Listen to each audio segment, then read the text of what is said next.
నమస్తే. ప్రస్తుతం మనతో పాటు ఉన్నారు సోషల్ యాక్టివిస్ట్ కృష్ణకుమారి గారు. నమస్తే అండి. నమస్తే.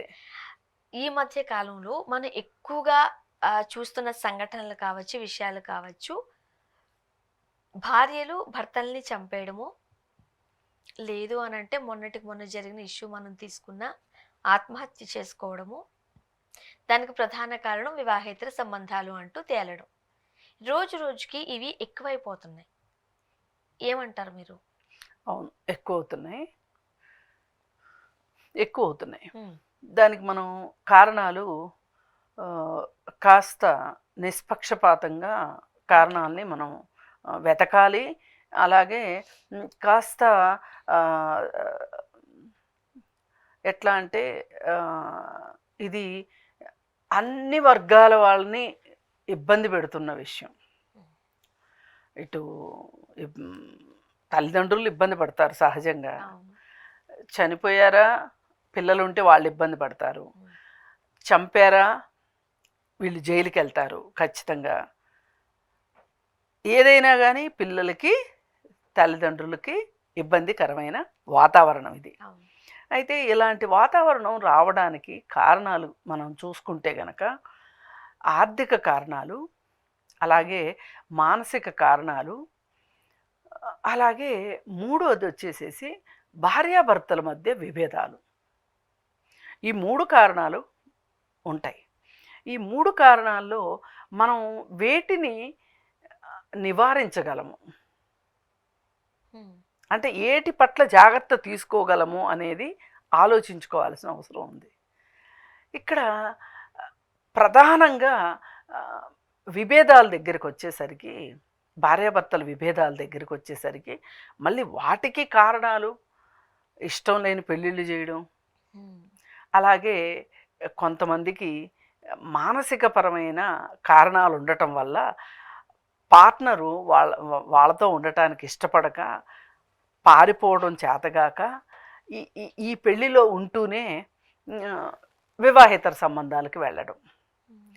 అలాగే కొంతమంది ఆర్థికపరమైన కారణాల గురించి ఏవో అసంతృప్తులు ఉంటాయి. వీళ్ళు ఏదో అనుకుని పెళ్లి చేసుకుంటారు, అవి అవ్వవు. అప్పుడు వాటి గురించి ఫ్యాషన్స్ కోసమో, లేకపోతే లగ్జరీ లైఫ్ కోసమో, ఆస్తిపాస్తులు సంపాదించాలనో వివాహేతర సంబంధాల్లోకి వెళ్ళే వాళ్ళు ఉన్నారు. ఏ రకంగా వెళ్ళినా కానీ ఇక్కడ ఇప్పుడు మానసిక కారణాలు అనుకుంటే గనక వాళ్ళు చైల్డ్హుడ్ నుంచి ఏమైనా ఇబ్బందులు ఎదుర్కొన్నారు, వాళ్ళ ప్రవర్తనలో ఏమైనా తేడాలు కనిపిస్తున్నాయా అనేది మొదటిగా గుర్తించవలసింది తల్లిదండ్రులు. మన పిల్లలు ఎలా ఉన్నారు, ఈ పిల్లలు రేపు ప్రపంచంలో బతకగలుగుతారా, మనం పెళ్లి చేస్తే భర్తతో కానీ భార్యతో కానీ కలిసి ఉండగలుగుతారా? ఇప్పుడు సొంత తల్లిదండ్రులతోనే కంపాటబిలిటీ లేనప్పుడు భర్తలతోనూ భార్యలతోనూ కంపాటబిలిటీ ఎలా ఉంటుంది అని ఆలోచించాల్సిన అవసరం ఉంది. ఇలా ఆలోచించకుండా ఎవరికి వాళ్ళు వాళ్ళ బరువు దించుకోవడానికి పెళ్ళిళ్ళు చేస్తారు కొన్నిసార్లు. అంటే ఇది ఒక బాధ్యత. అమ్మాయి అమ్మో వయసు అయిపోతుంది, పక్కల వాళ్ళు ఏమంటారో. ఆ అమ్మాయికి చదువు మీద ఇంట్రెస్ట్ ఉంటుంది, కానీ కొంతమంది ఏంటంటే అబ్బో ఇంట్లో పీనుగు నుంచుకున్నట్టే ఆడపిల్లను ఉంచుకోవటం అనే మాటలు మాట్లాడే వాళ్ళు ఉన్నారు. ఏదైనా 18 సంవత్సరాలు ఇట్లా అయినయా లేదా ఆ తెల్లారే పెళ్లి చేసేయాలి అనే మనస్తత్వంలో ఉంటారు. గవర్నమెంట్ పెట్టింది కాబట్టి, లేకపోతే ముందు ఇంకా ముందే చేయడానికి కూడా రెడీగా ఉన్నారు, ఇంకా ముందు కూడా చేయడానికి రెడీగా ఉన్నారు. కాస్త ఎంతో కొంత చట్టం గురించి తెలిసిన వాళ్ళు కూడా పిల్లల్ని చదివించాలి అనే అవగాహన ఉన్నవాళ్ళు కూడా ఏమో వీళ్ళేవి ప్రేమ పెళ్ళిళ్ళు చేసుకుంటారు ఏంటో అని ఇలా రకరకాల కారణాలతోటి అసలు అమ్మాయి మనసుతోటి సంబంధం లేకోకుండా, అమ్మాయి ఇష్టాలతో సంబంధం లేకుండా, అలాగే అబ్బాయి నేను ఇంకెవరినో ఇష్టపడ్డాను వాళ్ళనే చేసుకుంటాను అంటే కూడా కాదుకూడదు, చచ్చిపోతాం బతుకుతాం అది చేస్తాం ఇది చేస్తామని పెళ్ళిళ్ళు చేస్తారు. చేసిన దగ్గర నుంచి వీళ్ళకి ఒకరంటే ఒకరికి పడకపోవటం. ఈ వివాహేతర సంబంధాల్లోకి భర్త అయినా వెళ్ళొచ్చు, భార్య అయినా వెళ్ళొచ్చు. ఈ ఈ వెళ్ళిన దానివల్ల ఇంట్లో అపోహలు, విభేదాలు, ఘర్షణలు, అయితే అయితే చంపేయడం లేకపోతే చచ్చిపోవడం జరుగుతుంది. చచ్చిపోవటం మొన్నటికి జరుగుతుంది. మొన్న జరిగిన సంఘటనల్లో కూడా ఉమ్, అబ్బాయి చాలా మందితో అఫైర్స్ ఇట్లానే పెట్టుకున్నాడు అన్నది చాలా తక్కువైపోయింది. బట్ అమ్మాయికి 2, 3 పెళ్ళిళ్ళు అయ్యాయి. పెళ్ళైన అమ్మాయికి మళ్ళీ ఇంకొక వివాహేతర సంబంధం ఏంటి, రిలేషన్ ఏంటి, డేటింగ్ ఏంటి, ఇలాంటి పిల్లకి ఇలానే జరగాలి అనే కామెంట్స్ మనం రకరకాలుగా చూసాం. అవును, నేను కూడా అంటాను ఇలాంటి పిల్లకి ఇలాగే జరగాలంట. ఉమ్, కానీ ఈ అమ్మాయి గురించి కాసేపు పక్కన పెట్టి ఉమ్, మాట్లాడదాం. ఆ అమ్మాయి గురించి కూడా పక్కన పెట్టి అసలు ఈ అబ్బాయి ఎవరైతే ఉన్నాడో పూర్ణచందర్ అసలు భార్య ఉండగా వివాహేతర సంబంధంలోకి ఎందుకు వెళ్ళాడు? అదే ఎవరు క్వశ్చన్ చేయరు. ఇప్పుడు అతనికి భార్య పిల్లలు ఉన్నారు కదా, ఇంకా స్వేచ్ఛకైనా భర్త బంధం లేదు. అవును.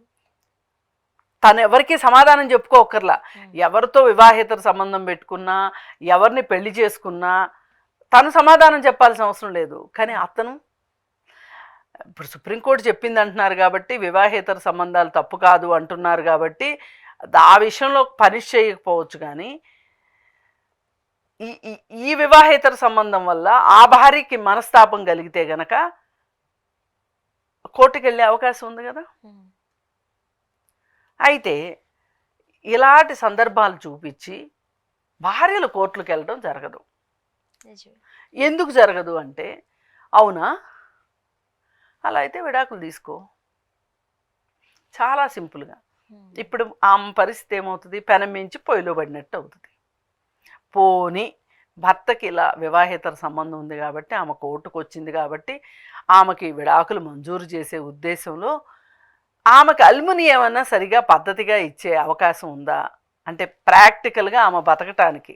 ఉమ్, ఇప్పుడు ఆమె బతకాలి, అవును. పిల్లల్ని బతికించుకోవాలి. ఇప్పుడు ఈయన మటుకు రెడీ అయిపోతాడు. ఇక ఈయనకున్న బంధనాలు పోతాయి కదా. ఉమ్, పోతే ఆ సహజీవనంలో ఉన్న మహిళనో పెళ్లి చేసుకుంటాడో, లేకపోతే ఇంకేంది చల్మోహన్ రంగా అని చెప్పి అసలు ఇంకో కట్నం ఇచ్చే పెళ్లి చేసుకుంటాడో. ఇప్పుడు అక్కడ ఫ్రీ బర్డ్ అయ్యేది ఎవరు? పురుషుడు. అంతే కదా. స్త్రీకి ఏంటి ఉపయోగం దీనివల్ల? అందుకని స్త్రీలు చచ్చినట్టు కుక్కిని పేనుల్లాగా కనీసం పోలీస్ స్టేషన్కి కూడా వెళ్ళలేని పరిస్థితి వచ్చింది. ఇప్పుడు పోలీస్ స్టేషన్కి వెళ్తే ఏం చెప్తున్నారు? వివాహేతర సంబంధాలు తప్పు కాదని సుప్రీంకోర్టు చెప్పింది. నీకు ఇష్టమైతే ఉండు, లేకపోతే వెళ్ళిపో. లేకపోతే విడాకులు తీసుకో.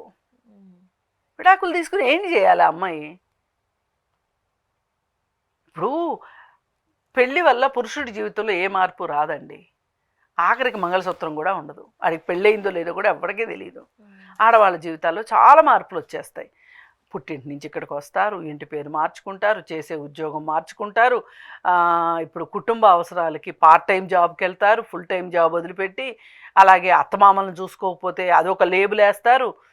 మరుదులుంటే వాళ్ళని చూసుకోవాలి. కుటుంబం మొత్తాన్ని తాటి మీద నడపాలి. సరే, ఇవన్నీ చేస్తుంది మహిళ. మరి ఆ భర్త మనసులో ఈమె చోటు ఏంటి అని గనక చూసుకుంటే గనక, ఒక గౌరవప్రదమైన స్థానం ఉండుంటే గనక, ఈ భార్యకి అసలు నేను ఈ పనులన్నీ చేస్తున్నానేంటి, నా జీవితం ఇంత మారిపోయింది ఏంటి, ఇన్ని మార్పులు వచ్చినాయి ఏంటి అని చెప్పి ఆ స్త్రీ బాధపడదు. అక్కడ గౌరవమైన స్థానం ఉంటే, ఇప్పుడు అలాంటి బుద్ధే ఉంది అనుకోండి, ఆ వ్యక్తికి గౌరవప్రదమైన స్థానం ఇచ్చే బుద్ధే ఉందనుకోండి, ఇంక వివాహేతర సంబంధాల జోలికి ఎందుకు వెళ్తాడు? అసలు వివాహేతర సంబంధాల జోలికి వెళ్ళిన వాడు ఆ వివాహేతర సంబంధంలోకి వెళ్ళిన మహిళనైనా గౌరవంగా చూస్తాడని గ్యారంటీ ఏంటి? ఇప్పుడు పూర్ణచంద్ర ఉన్నాడు, ఇతని భార్యకి మధ్యలో అసలు గాలి కూడా చొరబడినంత గాఢమైన ప్రేమ ఉందనుకోండి, అది పెళ్లి ద్వారా వచ్చిన ప్రేమే అనుకోండి, ఉంది అనుకోండి. పోనీ ఒక బంధము, ఒక బాధ్యత ఉంది కదా, పిల్లలు కూడా ఉన్నారు కాబట్టి. అలాంటప్పుడు అసలు పూర్ణచంద్ర ఎందుకండి ఇంకొక మహిళ దగ్గరికి వెళ్ళింది? దేం ఆశించి వెళ్ళాడు? ఖచ్చితంగా స్వేచ్ఛకి అతనికి పెళ్ళయింది లేనిది తెలిసి ఎలా వెళ్ళింది అని మాట్లాడుతున్నారు. నేనంట ఇప్పుడు కాసేపు స్వేచ్ఛని పక్కన పెడదాం. ఇంకో అమ్మాయి ఎవరో వస్తుంది, ఏదో ఊరు నుంచి ట్రాన్స్ఫర్ అయ్యి వస్తుంది. ఆ అమ్మాయికి ఎట్టి పరిస్థితుల్లో ఈ పూర్ణచంద్రకి పెళ్ళైన సంగతి తెలిసే అవకాశం లేదు. సరే, ఇప్పుడు ఈ అమ్మాయి జర్నలిస్టు, ఎదురు మనిషిని ఏంటి ఆవులిస్తే పేగులు లెక్క పెట్టగలిగిన జర్నలిస్టు, వాడికి పెళ్ళైందో లేదో ఆ మాత్రం తెలియదా అని చెప్పి స్వేచ్ఛను అంటున్నారు కదా. నేనంట వేరే ప్రాంతం నుంచి ఒక అమ్మాయి వస్తుంది ఇక్కడికి. వస్తే ఇక్కడ ఒక అతను తారసపడి లవ్ ప్రపోజల్ పెట్టాడు. ఆ అబ్బాయికి పెళ్ళయిందో లేదో ఆమెకు తెలియదు. ఎందుకు తెలియదు అంటే ఆయనకే మంగళసూత్రాలు ఉండవు కాబట్టి తెలియదు. ప్రేమించాడు అనుకున్నారు, పెళ్లి చేసేసుకున్నారు. పెళ్లి చేసేసుకున్న ఆమె పెళ్ళి అనుకుంటుంది, అతనేమో సహజీవనం అనుకుంటున్నాడు. ఎందుకంటే అతనికి పెళ్ళైన సంగతి తెలుసు కాబట్టి. ఎక్కడా అండి రిజిస్ట్రేషన్ ఆఫీస్లో చేసుకోరు ఈ పెళ్ళిళ్ళు. పెళ్ళి చేసుకున్నట్లుగా ఒక్క ఆనవాలు కూడా లేకుండా, ఫోటోలు కూడా లేకోకుండా, ఈ అమ్మాయికి అవన్నీ తెలీదు. ఇవన్నీ జాగ్రత్త చేసుకోవాలి. ఇప్పుడు మ్యారేజ్ సర్టిఫికెట్ రిజిస్ట్రేషన్ చేసుకోవాలి అనే సంగతి, మ్యారేజ్ని రిజిస్ట్రేషన్ చేసుకోవాలి అంటే కూడా ఇప్పుడు ఇలాంటి తెలివితేటలన్నీ నీకు ఎవరు నేర్పిస్తున్నారు అనే మాటలు వచ్చేసేస్తాయి.